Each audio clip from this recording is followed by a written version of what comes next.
नमस्कार, आप देख रहे हैं प्राइम टीवी और मैं हूं आपके साथ नंदिनी यादव। वक्त हो गया है उत्तर प्रदेश की बड़ी खबरों का। रुख कर लेते हैं खबर की ओर। खबर वाराणसी से है, जहां प्रधानमंत्री नरेंद्र मोदी ने आज वाराणसी का दौरा किया और वाराणसी में पूर्वांचल के पहले क्रिकेट स्टेडियम का शिलान्यास किया। शिलान्यास के दौरान उन्होंने कहा कि स्टेडियम को भगवान की थीम पर बनाया जाएगा और पीएम मोदी ने कहा कि खेल को लेकर समाज की सोच बदली है और आज जो खेलेगा वही खिलेगा। प्रधानमंत्री नरेंद्र मोदी ने संपूर्णानंद संस्कृत विश्वविद्यालय में महिलाओं को भी संबोधित किया। तो बता दें कि आज प्रधानमंत्री 1200 करोड़ की लागत से 16 अटल आवासीय योजना की सौगात भी दी है।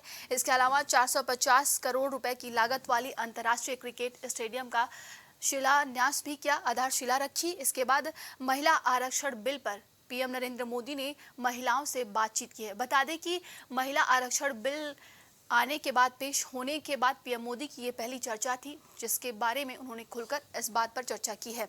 इसके अलावा बता दें कि महिला आरक्षण बिल पर पीएम ने बातचीत के अलावा पीएम ने संपूर्णानंद संस्कृत यूनिवर्सिटी में 5000 महिलाओं को संबोधित किया। स्टेडियम के शिलान्यास के दौरान पीएम मोदी के साथ तमाम पूर्व क्रिकेटर, जो दिग्गज क्रिकेटर थे, उनके साथ मौजूद थे। और बता दें कि सचिन तेंदुलकर, मदन लाल, सुनील गावस्कर, रवि शास्त्री, रोजर बिन्नी समेत कई ऐसे बड़े दिग्गज खिलाड़ी मौजूद रहे।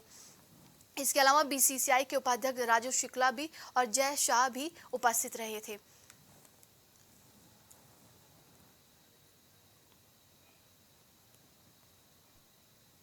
खबर कानपुर से है, जहां लोक निर्माण मंत्री जितिन प्रसाद ने जनता को बड़ी सौगात दी है।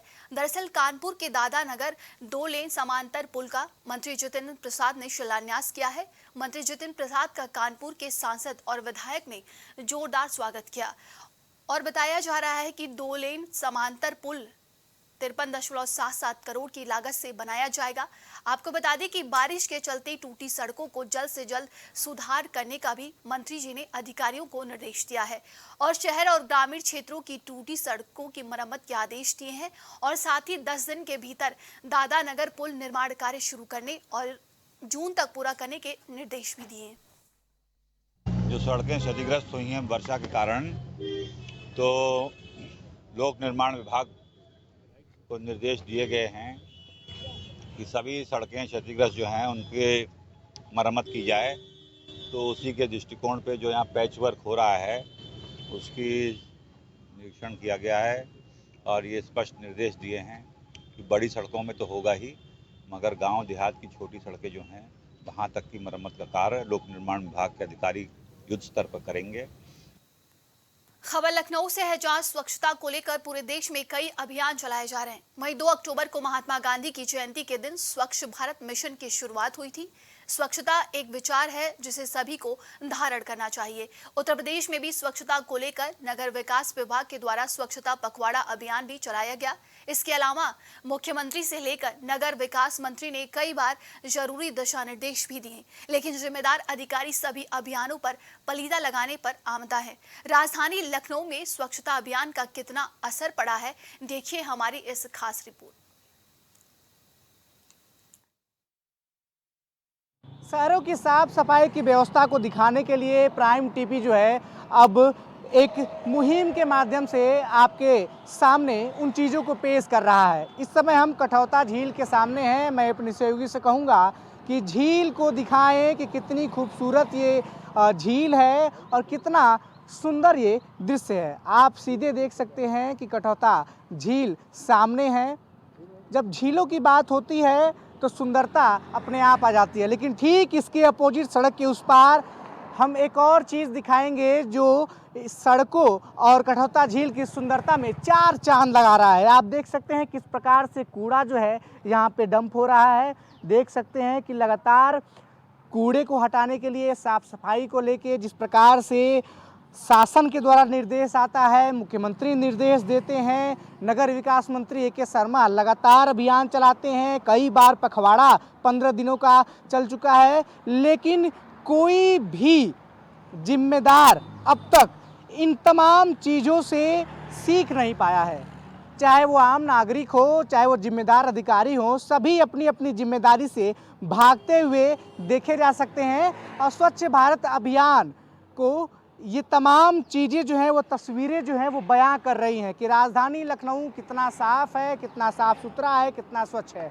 बात की जाए स्वच्छ भारत अभियान की तो प्रधानमंत्री ने गांधी जी के विचारों से प्रेरित होकर 2 अक्टूबर के दिन स्वच्छता दिवस मनाने का संकल्प लिया। हर साल 2 अक्टूबर को स्वच्छता दिवस मनाया जाता है, लेकिन इसके अलावा प्रदेश के कई ऐसे इलाके हैं जहां पे स्वच्छता की तस्वीरें हम आपको दिखा रहे हैं। स्वच्छता की ये तस्वीरें अपने आप में कई सारी चीज़ें बयां कर रही हैं। आम जनता के अलावा जो अधिकारी हैं वो भी इस बात से मुंह फेर लेते हैं। अगर जनता भी ना सुने, अधिकारी भी ना सुने, तो इस प्रकार की चीज़ें धरातल पर देखने को मिलती हैं, जैसा कि आप तस्वीरें में देख सकते हैं। तमाम गंदगी आम मौजूद हैं, मक्खियाँ भिनभिना रही है, तमाम प्रकार के रोग जो हैं ऐसी चीज़ों से होती हैं।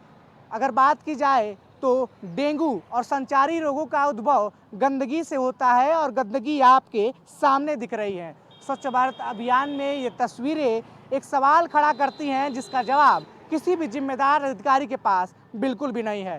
कैमरा पर्सन विजय के साथ मैं विवेक शाही, प्राइम टीवी, लखनऊ।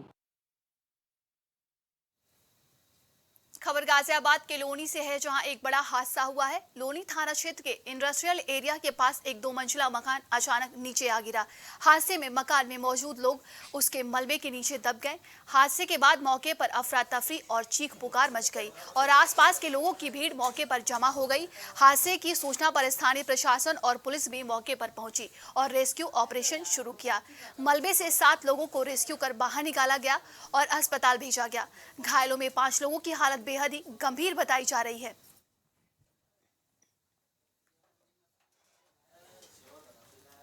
अब खबर हरदोई के बेहटा गोकुल थाना क्षेत्र के जसमई खिरौना गांव से है, जहां ससुराल में रह रहे युवक की गौरैया नाला में डूबकर मौत हो गई। दरअसल युवक जनपद शाहजहांपुर के थाना सेहरा मऊ दक्षिणी का मूल निवासी था और युवक कई वर्षों से बेहटा गोकुल थाना क्षेत्र के जसमई गांव स्थित अपनी ससुराल में रह रहा था। जानकारी मिलते ही मौके पर ग्रामीणों की भारी भीड़ इकट्ठा हो गई और घटना की सूचना पुलिस को दी गई है। ये जसमई खरौना गांव के रहने वाले हैं विनोद कुमार। इनके पुत्र सतीश ने एक सूचना दिया है कि इनके पिता की गौरैया नाला है, उसमें डूब के मृत्यु हो गई है। जानकारी में आया है कि ये मछली का जाल भी वहाँ लगाए थे। इस संबंध में शव का पोस्टमार्टम के लिए भेजा जा रहा है। अन्य आवश्यक विधिक कार्रवाई की जा रही है। पोस्टमार्टम रिपोर्ट होने के बाद अग्रेतर कार्रवाई अमल में लाई जाएगी।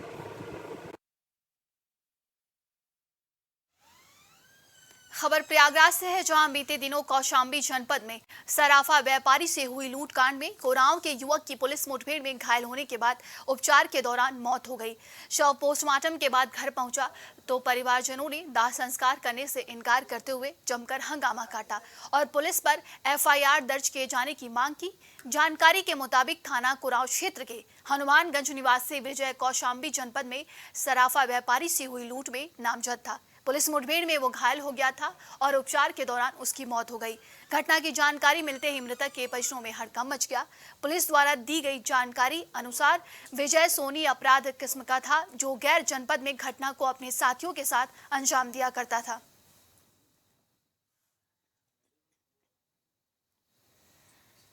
खबर कानपुर से है, जहां थाना पनकी गोपालपुर चौकी पुलिस ने सराहनीय कार्य करते हुए गोपालपुर चौकी प्रभारी प्रमोद बैंसला ने चोर गैंग का पर्दाफाश किया है। चौकी प्रभारी प्रमोद बैंसला ने 3 शातिर चोरों की गिरफ्तार भी कर लिया है और चोरों के पास से चोरी का एक लोडर, एक तमंचा, अल्टरनेटर और चाकू बरामद किया है। बताया जा रहा है कि शातिर चोरों पर थाना गजनेर पर चोरी के कई मुकदमे भी दर्ज हैं।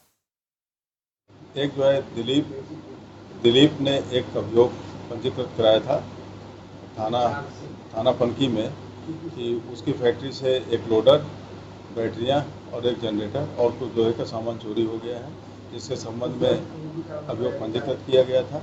पुलिस द्वारा इसके संबंध में सुराग रसी पता रसी करते हुए 3 अभियुक्तों को गिरफ्तार किया गया है, जिनके नाम बादल यादव, कल्लू यादव और विजय सिंह है, और जिनके पास से एक लोडर की बरामदगी हुई है और कुछ अभियुक्त इसमें अन्य शामिल थे जो कि नहीं मिले हैं, जिनको गिरफ्तार करने का प्रयास किया जा रहा है। खबर रायबरेली के शिवगढ़ थाना क्षेत्र के नगर पंचायत अजीत खेड़ा वार्ड से है, जहां सभासद आरती रावत की संदिग्ध अवस्था में मौत के मामले में पुलिस ने पिता की तहरीर पर सास ससुर और पति को पकड़कर जेल भेज दिया है। मृतका आरती रावत के पिता ने आरोप लगाया है कि 4 पहिया वाहन के डिमांड पूरी न हो पाने के कारण उनकी बेटी आरती की गला दबाकर हत्या कर दी गई। लगभग 6 वर्ष पूर्व आरती का विवाह हुआ था। उसके बाद से ही पति पत्नी में आए दिन विवाद हुआ करता था। वहीं पूर्व प्रधान देवता प्रसाद रावत ने बताया कि बेटी आरती की मौत की सूचना भी रिश्तेदारों के माध्यम से उन्हें मिली है, जबकि आलोक व उनके पिता द्वारा उन्हें सूचना नहीं दी गई। थाना अध्यक्ष अरविंद सिंह ने बताया कि पोस्टमार्टम रिपोर्ट में मृतका आरती रावत की गला दबाकर हत्या किए जाने की बात सामने आई है और सास ससुर और पति विरुद्ध मुकदमा पंजीकृत कर जेल भेज दिया गया है।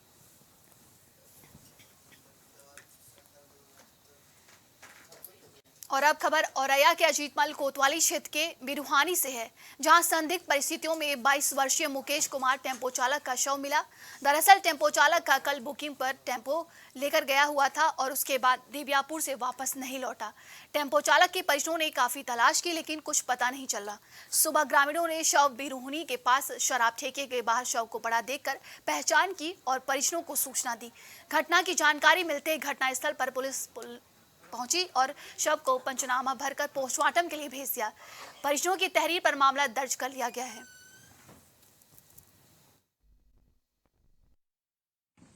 हम लोग कहे देखो उसको पड़ा था, उसके जो है गले में चोट हटी, नाक में जो है खून निकल रहा था, मुंह में खून निकला, काफी उसकी चोट है। फिर मिट्टी के ढंगा लोगों ने जान नहीं दी, उसको शरीर नहीं देख पाया और घर के उनके सामने वाले सब लोग भाग गए। थाना अजीतमल क्षेत्र में एक गांव पड़ता है जगदीशपुर, उसके मुकेश कुमार पुत्र सतनाम सिंह, जिसकी उम्र 22 वर्ष है, ये ऑटो चलाता था। इसकी बॉडी की सूचना प्राप्त हुई थी। मौके पर थाने से सभी लोग गए, हम सभी राजपत्रित अधिकारियों ने मौका का मुआयना कर लिया है। बताया गया कि कल दिव्यापुर ऑटो लेकर गया था और आज सुबह इसकी डेड बॉडी ग्राम बिरुहानी में एक शराब की दुकान के बाहर मिली है। वहाँ पे इसका ऑटो भी मिला है, सब चप्पल और फ़ोन सब चीज़ मिली है। इनकी पॉकेट से एक सैनफॉस एल्यूमिनियम फॉस्फाइड का पैकेट मिला है, मुंह पर भी कुछ वाइट पाउडर लगा है। तो संभवतः प्रथम दृष्टया इन्होंने ये जहर खाया है। कॉज ऑफ डेथ के लिए इंक्वेस्ट और पोस्टमार्टम की कार्रवाई के लिए बॉडी को भेजा गया है। परिवार के द्वारा अभी जो भी तहरीर दी जाएगी उस पर समीचीन धाराओं में अभियोग पंजीकृत कर इसमें नियमानुसार विधिक कार्रवाई की जाएगी।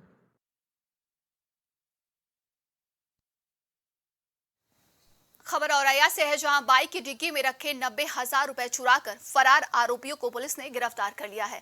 सदर कोतवाली पुलिस ने 3 आरोपियों को गिरफ्तार किया है और पकड़े गए सभी आरोपी जनपद कानपुर देहात के रहने वाले हैं। आरोपियों के पास से पुलिस ने लगभग 10,000 रुपए और एक मोटरसाइकिल भी बरामद किया है और बताया जा रहा है कि पकड़े गए आरोपियों पर कई मामले दर्ज हैं।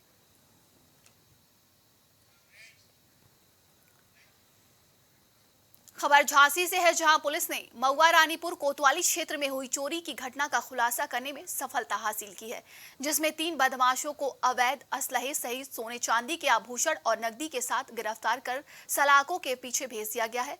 पुलिस अधीक्षक ग्रामीण गोपीनाथ सोनी ने घटना का खुलासा करते हुए बताया कि वरिष्ठ पुलिस अधीक्षक राजेश एस के नेतृत्व में झांसी में लगातार अपराधियों के खिलाफ ताबड़तोड़ कार्रवाई की जा रही है, जिसके चलते बीती रात कुछ अज्ञात बदमाशों ने चोरी की घटना को अंजाम दिया था, जिसके बाद मामला दर्ज कर जांच शुरू कर दी गई थी, जिसमें शामिल आरोपी गिरफ्तार किए गए और इसके साथ ही उन लोगों के पास से सोने चांदी के आभूषण और अवैध असलाह भी बरामद किया गया, जिन्हें जेल में भेज दिया गया है। मऊरानीपुर कस्बे में 19/20 की रात में टीकमगढ़ रोड पे एक चोरी हुई थी और उसके बाद से पुलिस की 2 टीमें गठित की गई थी प्रभारी निरीक्षक के नेतृत्व में और उसकी पूरी बागडोर मऊरानीपुर को सौंपी गई थी। तो इसमें सीसीटीवी फुटेज से पुलिस को कुछ सफलता हाथ लगी थी। तो एक टेम्पो आते हुए दिखा था, तो पुलिस ने उस पर काम करना शुरू किया। तो उसी क्रम में पुलिस के द्वारा कल एक पंकज अग्रवाल जो एक सातिर किस्म का बदमाश है, अंतर राज्यीय, जो कि जिसके खिलाफ मऊरानीपुर, नवाबाद, चित्रकूट, महोबा एमपी में भी मुकदमे हैं। तो कल पुलिस मुठभेड़ में उसको गिरफ्तार किया गया था। उसके पास से भी चांदी, सोने के सामान, एक अदद तमंचा मिला हुआ था, कुछ नकद पैसे मिले थे।